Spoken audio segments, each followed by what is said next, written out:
l'extérieur de l'hémicycle avant d'être envoyé au Parlement pour discussion et adoption. Honorable Président, honorable membre du bureau, chers collègues, l'AMUCA tient à la tenue effective des élections de 2023 conformément aux articles 70, 73, 103, 105, 197 et 198 de la Constitution.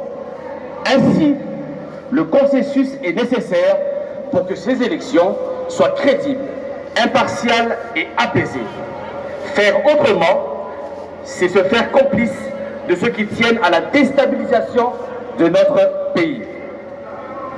Honorable Président, chers collègues, au moment où nous regrettons ce consensus, un autre comportement antidémocratique vient de s'ajouter sur la longue liste. L'étudiant Honoré Chamakwete de l'UNIKIN a été exécuté de manière... Aucune. Le manque de maisons de jeunes. Aucune.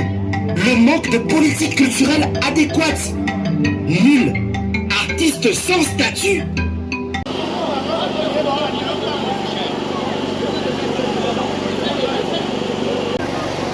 Allez, bokanga makasi mama. Mama nasengi bino botelema mama. Nakosenga bino botelema bokanga makasi sorti honorable. Yeo. Aye. Député na bino. Azalaki na eloko yakoyebisa bino. Akoyebisa bino, merci. Merci infiniment. Chers amis de la presse, nakosenga bino calme ezala sikoyo. Hein, chers amis, permettre filmer. Alors, chers amis de la presse, nous allons commencer notre point de presse dans l'entame. Je vais commencer d'abord par présenter. Le programme. Nous allons commencer par l'hymne national. Sincèrement d'avoir honoré mon invitation. Malgré vos multiples occupations, vous avez daigné rehausser de vos présences en ce point de presse. Pour moi, c'est un jour triste parce que je dois m'adresser à l'opinion publique dans des circonstances difficiles. Juste après un feuilleton déplorable qui a enflammé la scène politique congolaise sur fond d'incompréhension et de malentendus. Pour rappel, le président élu Martin Fayulu a décidé le 19 juin 2023 que l'AMUCA et les CIDE n'allaient pas déposer les candidatures de leurs membres à tous les niveaux tant que le fichier électoral ne sera pas refait dans la transparence. Cette position a été réaffirmée par lui lors du meeting politique du 25 juin 2023. Entre-temps, en date du 21 juin 2023, j'ai initié une lettre ouverte pour demander au président élu Martin Fayulu de reconsidérer sa position. À l'origine, ma démarche consistait simplement à proposer à notre leader un autre son de cloche venant des millions de Congolais déçus de la décision qu'il avait prise de se retirer provisoirement du présent processus électoral. Pour celles et ceux qui avaient pris le temps de lire ma lettre ouverte, publiée sur les réseaux sociaux, ils ont dû comprendre que je demandais respectueusement au président de revenir sur sa décision dans l'unique but de répondre aux attentes du peuple congolais. L'objectif poursuivi était de stimuler les Congolais et Congolaises à exprimer leur déception et à délier leur langue afin que le commandant du peuple Martin Fayulu prenne lui-même la mesure du mécontentement de ses fidèles électeurs quant à son retrait provisoire du processus électoral. Je me réjouis énormément que cette lettre ouverte ait connu une large diffusion sur les réseaux sociaux au point de devenir virale. Elle aura ainsi servi d'un bref sondage d'opinion très révélateur, de sorte que plus personne ne pourrait m'attribuer des propos ou des agissements qui ne sont pas miens. Personne ne pourra déformer ni travestir la vérité. Mesdames et messieurs de la presse, distingués invités, tout protocole respecté. La vérité est que j'ai marqué mon désaccord avec la décision du président élu Martin Fayulu, parce que j'ai l'intime conviction que ne pas se représenter à ces élections revient à sacrifier le Congo. C'est abandonner les Congolais et les Congolaises qui croient en notre combat politique. C'est désorienter les électeurs et électrices qui se sont enrôlés spécialement pour nous donner leur voix. Je pense que c'est battre en retraite. La politique de la chaise vide n'a jamais servi à qui que ce soit, car elle revient surtout à accepter que d'autres choisissent et agissent à la place des absents. L'histoire politique du Congo est pleine d'exemples démontrant l'inefficacité de cette politique.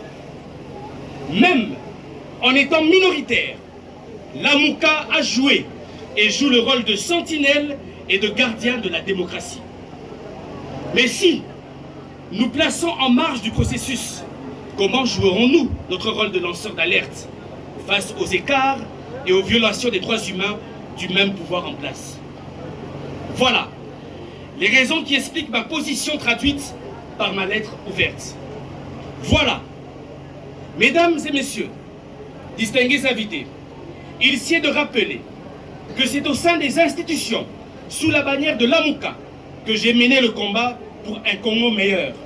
Ce combat, je l'ai mené contre la corruption, sous toutes ses formes. Ce combat, je l'ai mené contre les bavures policières qui causent des centaines de victimes. Et le gouvernement s'est vu contraint de prendre en charge certaines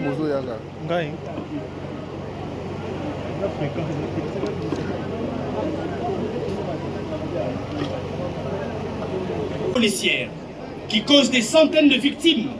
Et le gouvernement s'est vu contraint de prendre en charge certaines victimes de ces bavures.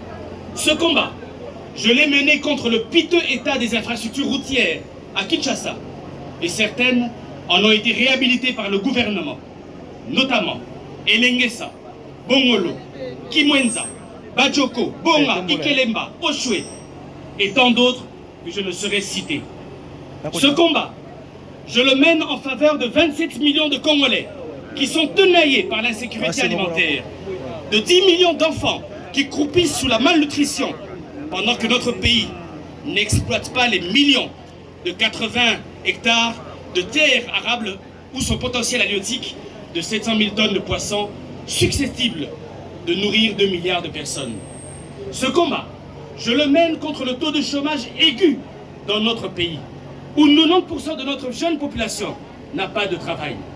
Ce combat, je l'ai mené contre le faible taux d'accès aux soins de santé et à l'électricité, contre la dilapidation des ressources de l'État, contre la gestion calamiteuse de nos entreprises et établissements publics. Ce combat, je l'ai mené tout au long de mon mandat au Parlement, où j'ai adressé une trentaine de questions orales avec débat et où j'ai déposé 7 propositions de loi visant à améliorer les conditions de vie de nos populations. Il s'agit des propositions suivantes. La proposition de loi portant organisation et administration des soins d'urgence et préhospitaliers en décision. Rassurez-vous, ce n'est pas sur un coup de tête, mais elle est mûrement réfléchie. Mesdames et messieurs de la presse, distingués invités, tout protocole respecté, à l'aune de la posture tranchée du président élu Martin Fayulu de se retirer provisoirement du processus, posture que je respecte, mais dont je diverge, et après mûre réflexion, grande est mon affliction de vous annoncer mon départ du parti SID.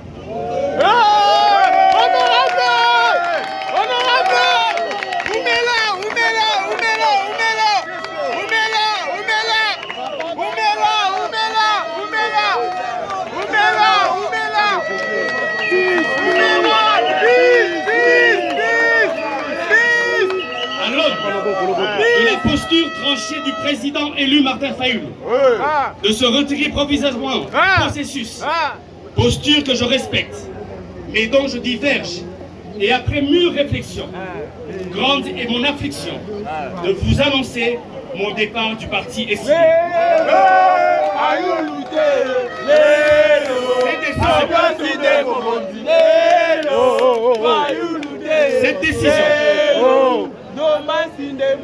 Cette décision vise l'unique but de poursuivre mon combat politique que je mène pour l'intérêt général du peuple congolais.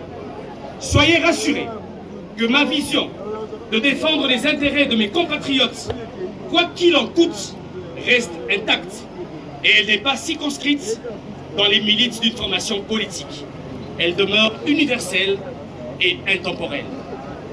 Je voudrais ici exprimer toute ma gratitude à l'égard du commandant du peuple, Martin Fayulu, pour son soutien et son encadrement. J'ai une grande estime pour lui et cela ne changera pas. Je tiens également à remercier le secrétaire général d'Evos Kitoko pour son appui et ses sages conseils. Je tiens enfin à remercier tous mes camarades du parti pour les merveilleux moments passés ensemble. L'SID est et restera à jamais le moule politique qui m'a forgé. Quant à vous, presse congolaise, pour l'amour du ciel, je vous en prie, n'alimentez pas la polémique entre les idées et ma personne. Bonne idée. Je serai et resterai le porte-parole de cette jeunesse abandonnée. Je serai et resterai le défenseur des travailleurs congolais chosifiés par les expatriés. Je serai et resterai le défenseur des opprimés jusqu'à obtenir une société plus juste dans laquelle chaque Congolais trouvera sa part. Que Dieu bénisse les Congolais et Congolaises. Que Dieu